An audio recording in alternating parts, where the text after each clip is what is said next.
가지 지혜는 위로부터 난 지혜가 있고 하나는 마귀적인 지혜가 있다고 성경은 말씀하고 있습니다. 어느 유명한 교수가 한 글을 읽어봤는데 참 마음에 와닿아서 소개를 좀 해드리려고 합니다. 그 교수님이 카지노에 없는 것이 세 가지가 있다고 하는데요. 그게 뭐냐면은 시계가 없고요. 그리고 또 하나는 거울이 없다고 합니다. 그리고 마지막으로는 창문이 없다고 하는데요.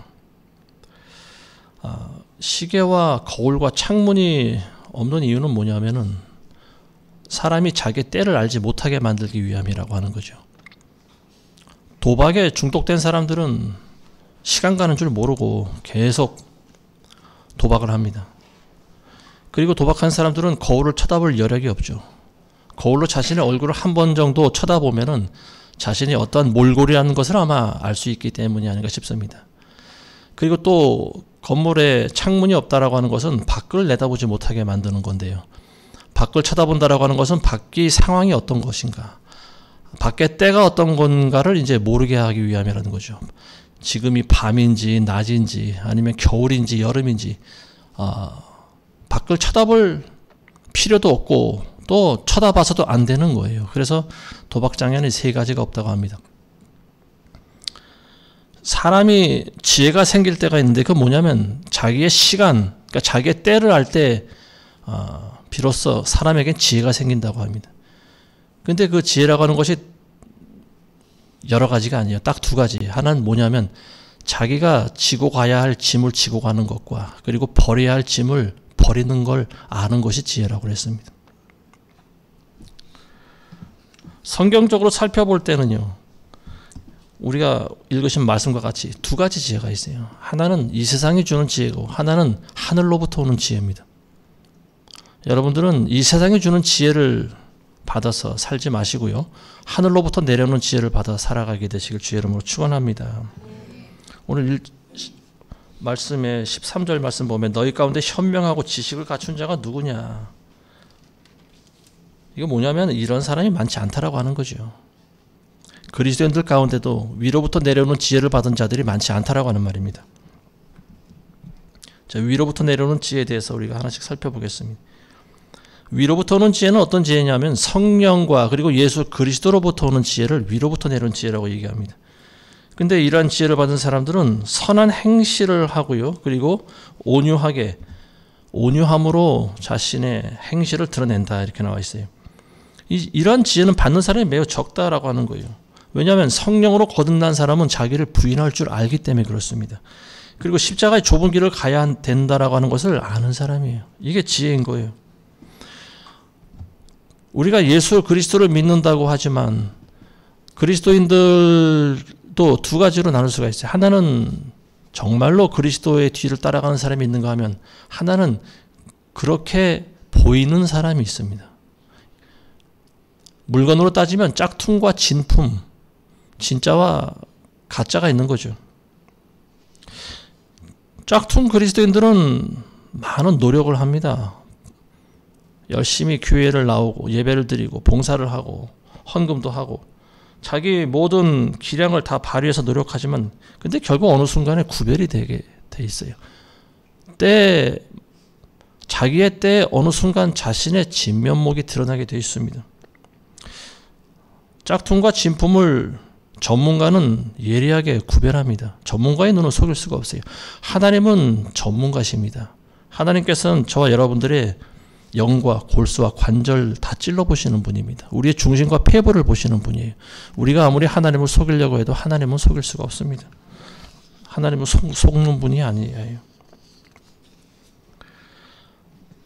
크리스찬들을 구분할 수 있는 유일한 한 가지가 있습니다. 그게 뭐냐면 성령을 받아서 거듭났는가 거듭나지 않았는가 이 차이예요. 이게 답입니다. 성령을 받은 사람은 거듭난 사람이에요. 근데 성령 받지 못한 사람은 어떤 사람은 거듭난 것처럼 보이지만 거듭나지 않은 사람들이 있습니다. 왜냐하면 한참 시간이 지나서 그 진위가 구별되는데 그건 뭐냐면 열매를 맺지 못한다라고 하는 거죠.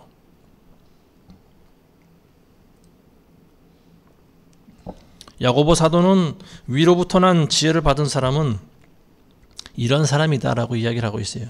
먼저는 순수한 사람이다. 오늘 우리가 읽으신 말씀 보시면요, 17절에 보시면은 위로부터 오는 지혜는 첫째 순수하고, 사람이 순수해야 된다라고 하는 거예요. 우리가 하나님을 믿을 때 어떤 목적을 가지고 대부분 믿게 됩니다. 그렇지만 하나님이 어떤 분이시라는 것을 알아가면서 점점 그러한 자신의 목적과 그리고 사심이 사라져야 이게 정상인 거예요. 하나님은 창조주시고 그리고 우리의 아버지이신데, 여러분들이 육의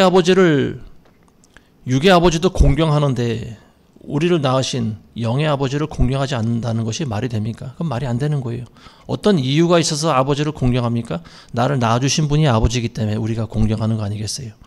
근데 많은 분들이 하나님을 믿을 때, 보이지 않는 신을 믿을 때는 어떤 목적을 가지고 그 앞에 나옵니다. 하나님께서 내 기도를 들어주시고 내 병을 고쳐주고 나에게 축복과 부여를 주시는 분이기 때문에, 단지 그런 이유 때문에 하나님을 믿는 사람들이 사실은 태반이라고 하는 거죠.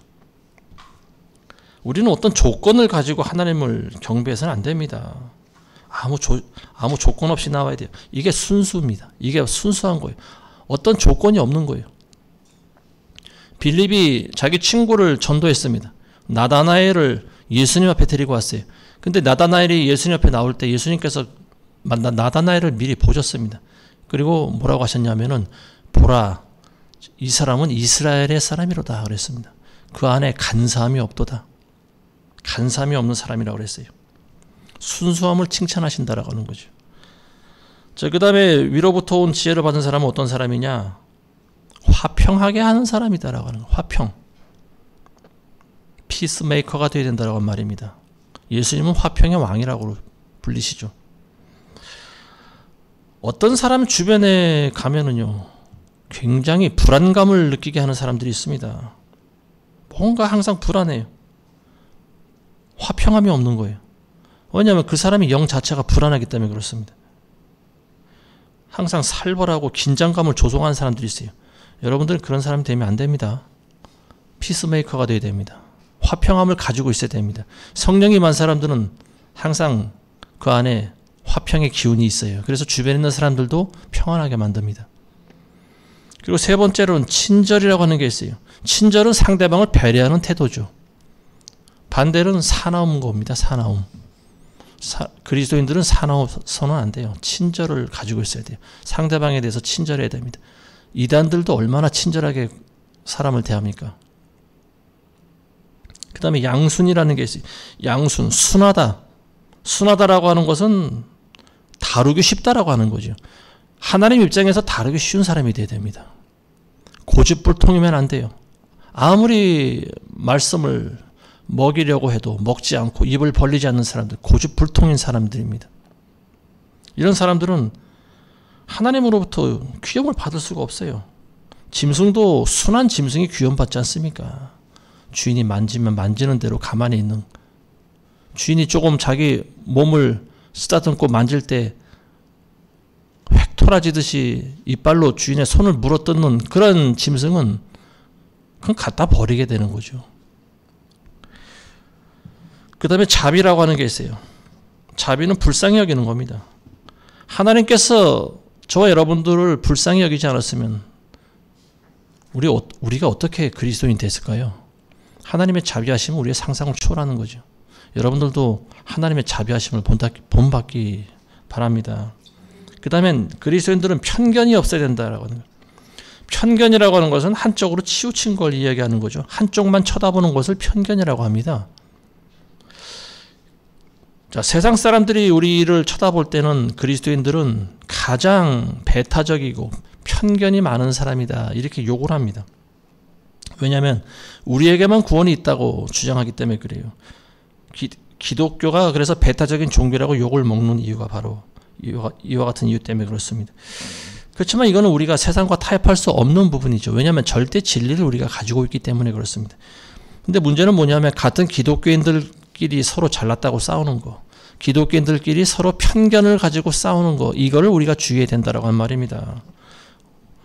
장로교가 최고다, 아니다, 순복음교회가 최고다, 뭐 침례교단이 최고다, 성경책도 개혁판이 최고다, 아니다, 뭐 한글 뭡니까, 또 킹제임스판이 최고다, 공동판이 최고다. 뭐 주장하는 게 너무 많아요. 사람들이 생각이 다르니까 뭐 그와 같은 일은 있을 수가 있는데 그런 편견을 가지고 같은 그리스도인들을 대해서는 안 된다라고 하는 말입니다. 우리가 잘 아시는 말씀이 있잖아요. 누구든지 그리스도 안에 있으면 새로운 피조물이라고 그랬어요. 새로운 피조물들끼리는 서로 편견을 가지고 대해서는 안 됩니다. 모든 교리의 중심은 예수 그리스도입니다. 저와 여러분들이 예수 그리스도 안에 있다고 하면 편견을 가져서는 안 된다라고 하는 거죠. 예수 그리스도 안에는 편견이 있을 수가 없습니다. 그 다음에 하늘로부터 내려온 지혜를 받은 사람들은 어떤 특징이 있는가? 위선을 보이지 않는다. 위선. 위선이라고 하는 것은 착한 척하는 거죠. 실상은 착하지 않은 사람인데 착한 척하는 걸 위선이라고 합니다. 개역성경에는 위선을 거짓이라고 번역을 해놨습니다. 자, 거짓이나 위선이나 같은 건데요. 거짓의 아비는 마귀죠. 마귀는 처음부터 거짓말하는 존재라고 나와 있습니다. 에덴 동산에서 여자에게 다가가서 여자에게 거짓말하죠. 네가 이 선악과를 따먹어도 죽지 아니하리라. 여자는 그 말을 믿었습니다. 그래서 선악과를 따서 먹고 자기 남편에게도 주었죠. 그랬더니 어떻게 됐습니까? 육은 죽지 않았지만 영이 죽어버렸죠. 마귀는 처음부터 거짓말한 존재라고 하는 거죠. 그리스도인들은 거짓말해서는 안 됩니다. 한 입으로 두 말해서는 안 돼요. 방금 전까지 이 말 하다가 갑자기 돌변해서 지금 이 말을 한다라고 하면 이 사람은 가짜인 거죠.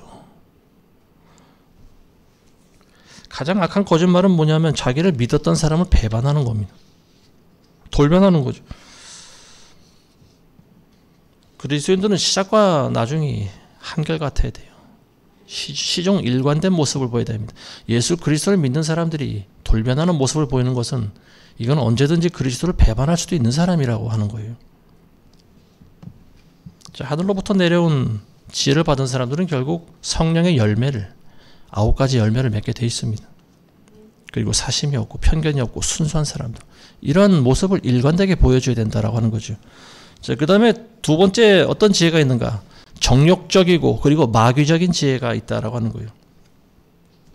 14절 말씀 보시면요. 만일 너희 마음속에 독한 시기와 다툼이 있으면 자랑하지 말며 진리를 거슬러 거짓말하지 말라. 이러한 지혜는 위로부터 오는 것이 아니요 땅에 속한 것이며 정욕적이고 마귀적인 것이다. 이런 지혜, 정욕적이고 땅에 속한 것이고 마귀적인 지혜다라고 말씀하고 있습니다. 이 세상에 있는 모든 지혜가 사실은 정욕적이고 마귀적인 거예요. 땅에 있는 거죠. 하늘로부터 온 지혜가 아닙니다. 과학과 철학과 또 많은 지식과 사상과 교훈들, 이런 것들이 사실은 전부 하나님을 대적하고 있지 않습니까? 하나님을 대적하는 이 세상 지혜는요, 하늘로부터 온 것이 아니죠. 사탄 마귀는 처음부터 거짓말한 영적 존재고요. 그걸 이론화시켜 버렸습니다. 그걸 지식 체계로 만들어 버리고요. 사람들을 세뇌시키고 지금까지 훈련시켜 왔습니다. 그래서 오늘날 이 땅에 있는 모든 사람들의 정신세계를 사탄이 다 장악을 해버렸는데요. 가장 중요한 것이 종교죠. 종교부터 사회, 문화, 그리고 각 나라와 민족들과 모든 열방들을 사탄은 지금 다 주물르고 있습니다. 특히 권세자들 가운데 들어가세요. 하나님을 대적하게 만들어버리고요. 그리고 또 지식인과 체육인들과 예술인들, 이런 사람들 가운데도 사탄은 역사하고 있죠. 이 세상에 있는 모든 문화와 관습이 전부 이 세상으로부터 비롯된 거예요. 육신의 정욕과 안목의 정욕과 이생의 자랑을 따라서 난 것들이에요. 전부 사탄적이고 마귀적인 것들입니다. 이 땅에 있는 모든 공립학교에서 가르치는 학문이 진화론입니다. 생물이든 뭐 물리든 과학 시간에 한결되게 가르치는 것이 진화론이에요. 창조론을 가르치는 학교는 모래밭에서 정말 반을 찾을 정도로 드물어요. 크리스찬조차도 마찬가지죠. 창세기를 믿는 크리스찬들 절반도 되지 않은 것 같습니다. 제가 봤을 때. 하나님께서 말씀으로 이 세상을 창조했다라고 하는 것을 믿는 사람이 과연 얼마나 될까요? 설문조사를 해보면 아마 절반도 안 될 것 같아요. 많은 크리스찬들이 창조에 대해서는 믿질 않습니다. 과학을 더 신뢰하는 거죠. 이게 하나님보다 과학을 더 믿는 거죠. 이게 바로 이 세상 지혜를 가지고 살아가는 사람들의 보이는 모습입니다.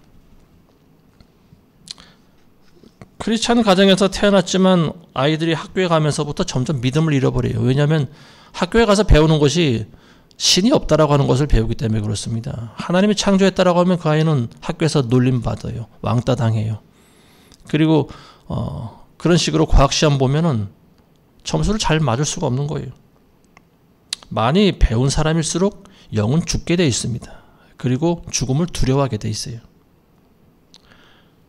전염병이 한참일 때 사람들이 어떤 모습을 보여줬는지 우리는 너무 잘 알고 있지 않습니까? 사람들은 크리스찬이라고 하는 사람들도 하나님보다 주사약을 더 신뢰를 했죠. 그래서 제가 몇 년 전에 한 설교 가운데 그런 이야기를 한 것 같습니다. 이런 사람들은 우리가 백신교도들이다. 제가 그런 이야기를 한 것 같습니다. 세상 지혜라고 하는 것은 결과적으로 이와 같은 모습을 보인다라고 하는 거예요. 얼마 전에 뉴스를 보니까 미국의 감리교단에서 탈퇴한 교회들이 점점 많아지고 있는데 그 이유가 뭐냐면 감리교단에서 동성애를 허용하고 있기 때문에 그렇습니다. 그러니까 깨어있는 목사들은, 진리를 알고 있는 목사들은 교회를 나올 수밖에 없는 거죠. 그리고 교회가 교단에서 탈피할 수밖에 없는 거죠. 어느 교회에서는 20년 동안 사역 잘하던 담임 목사를 교단에서 갑자기 제명했다고 하는데요. 그 이유가 뭐냐면은 동성애를 죄라고 설교 때 이야기했다라고 하는 거예요. 자, 그 감리교단에 속한 한 목사가 인터뷰하는 걸 들어봤습니다. 동성애를 옹호하는 목사예요. 근데 그 목사가 뭐라고 하냐면은 동성애가 성경적이라고 하는 거예요. 그러면서 바울도 동성애자였다라고 하는 근거가 있다라고 하는 거예요. 일단 제가 잘못 들었나 싶었어요. 근데 그런 정신 나간 목사들이 있더라고요. 제가 봤을 때 이 사람은 미친 사람입니다. 이거는 정신병자 수준이에요. 목사가 이런 말을 해서는 안 되는 거죠. 할 수도 없고요. 신명기에 보면은 이런 말씀이 있어요. 주께서는 너를 미침과 눈멀고 경심증으로 너를 치실 것이다. 미치게 하는 거예요. 하나님께서 어떤 사역자는 미치게 하십니다.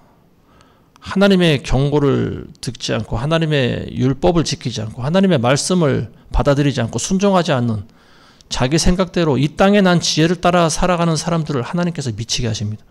마지막 때 미치는 거예요. 그래서 수많은 사람들이 지난 몇 년 동안 도살장에 서 있는 돼지들처럼 쭉 줄 서서 자기 몸에 주사를 맞아 댔지 않습니까? 미치게 만드는 거예요. 이게 하나님의 저주라고 하는 거죠. 동성애를 옹호한 이런 교단에서는 다른 종교도 인정하고 있습니다. 다원주의 신학, 자유주의 신학, 이런 신학을 배운 사람들은 다른 종교에도 구원이 있다고 하는 거예요. 착하게만 살면 다 구원받는다.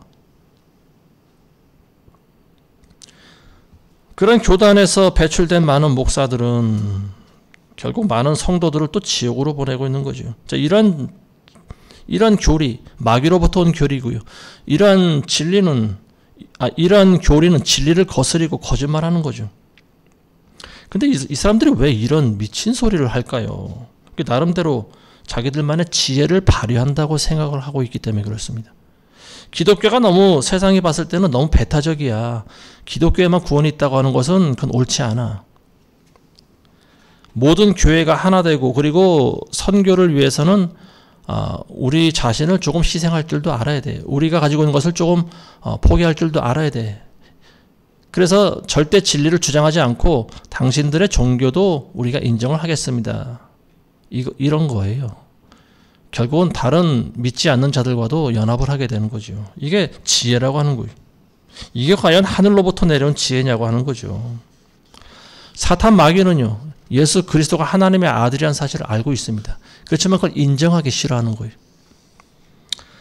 그래서 광야에서 예수님 금식하셨을 때 사탄이 나타납니다. 그러면서 뭐라고 하냐면, 네가 만일 하나님의 아들이거든 이 돌의 명령에서 떡이 되게 하라. 네가 만일 하나님의 아들이면 높은 곳에서 뛰어내려 봐라. 시험하는 거예요. 도발하는 거죠. 사탄 마귀는 하나님의 아들을 시기하고 질투합니다. 마귀는요, 예수님이 하나님의 아들이라는 사실을 잘 알고 있어요. 자기보다 권세가 높으신 분이라고 하는 걸 잘 알고 있어요.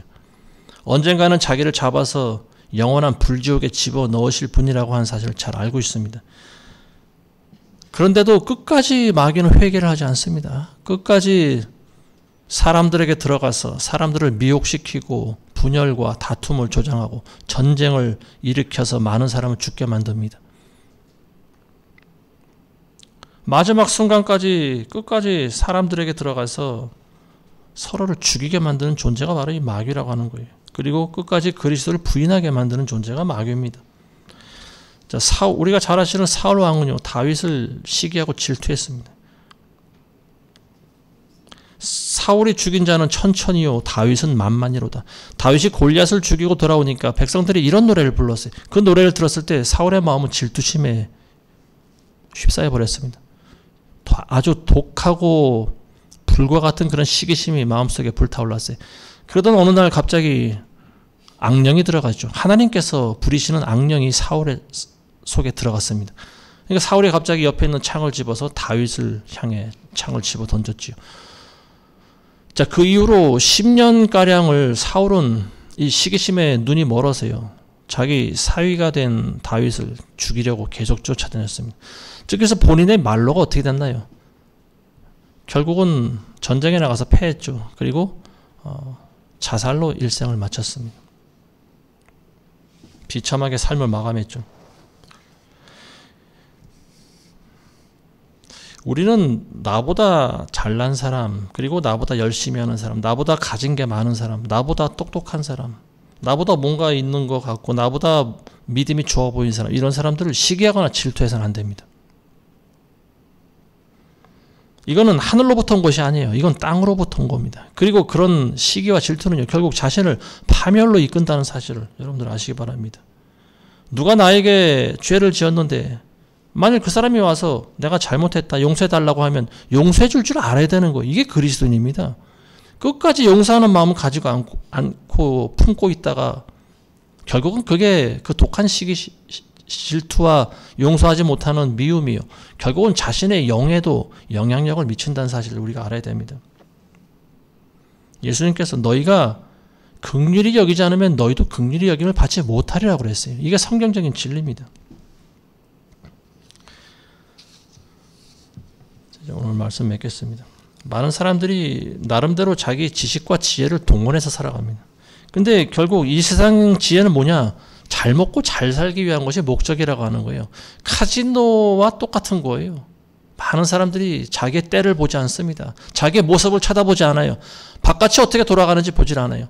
그저 돈만 벌기 위해서, 그저 자기 목적만 달성하기 위해서 열심히 딜합니다. 자기가 가지고 있는 돈을 계속 투자하는 거예요. 계속 주식 투자하고, 계속 직장에 가서 열심히 일만 하고, 계속 교회 나가서 종교적인 행동만 하고, 어떤 목적을 가지고 계속 자기가 할 일만 계속 하는 거예요. 근데 성령으로 거듭나지 않은 사람은 이런 일들이 불필요하다라고 하는 거예요. 마지막 때 가서 그 사실을 깨닫게 되는 거예요. 심판대 앞에서 이 사실을 비로소 알게 됩니다. 많은 사람들이. 그래서 예수님께서는 너희가 아버지 뜻대로 행하지 않으면 안 된다라고 경고하고 계시지 않습니까? 너희가 아무리 입으로 주여 주여 외쳐도 그거 못 받는 사람들이 많다라고 하는 겁니다.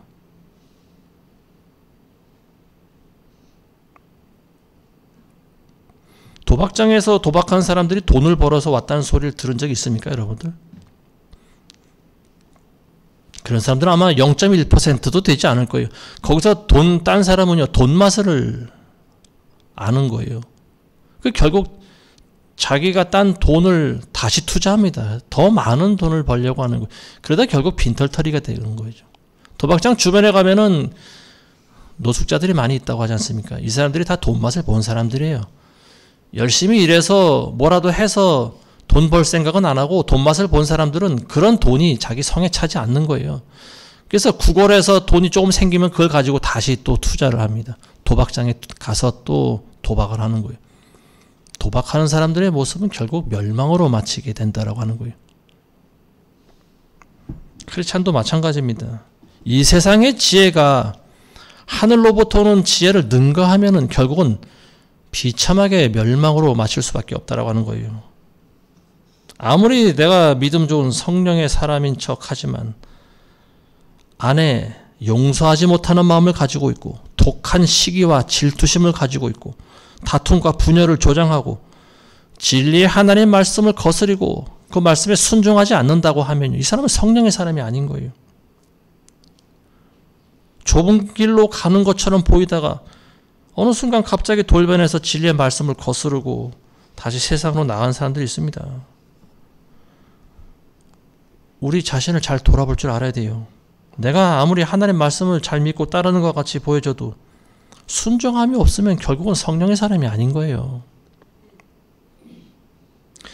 이런 사람들이 결국은 진리의 말씀보다는 어떤 결정을 내릴 때, 중요한 결정을 내릴 때 하나님의 말씀이 기준이 되는 것이 아니고 자기의 감정과 자기의 이득이 기준이 된다고 하는 거예요.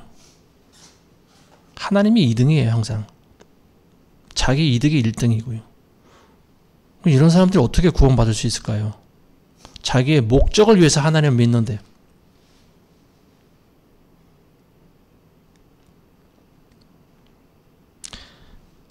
우리 옛 속담에 10길 물속 나라도 한 길 사람의 속은 모른다고 그랬어요. 이 세상 지혜를 따르는 사람들의 속은 우리가 알 수 없습니다. 이게 이 세상 이치인 것 같아요. 부디 여러분들은 이 땅 위에 있는 지혜를 따르지 마시고요. 하늘로부터 온 지혜를 쫓아가게 되시기를 주님의 이름으로 축원합니다. 기도하겠습니다. 하나님 아버지 감사합니다. 오늘 야고보서에 있는 말씀과 같이 우리는 정욕적이고 마귀적인 이 세상의 지혜를 따르지 말게 하시고 하늘로부터 내려온 순수하고 남을 배려할 줄 알고 한 점 흠 없는 그런 성령의 9가지 열매를 맺을 수 있는 그런 우리 모두가 되게 도와주시옵소서. 주님 오시는 날까지 하나님 말씀에 순종하여 우리가 십자가의 길을 끝까지 걸어갈 수 있도록 하나님 우리를 도와주시옵소서. 예수님의 이름으로 기도합니다. 아멘.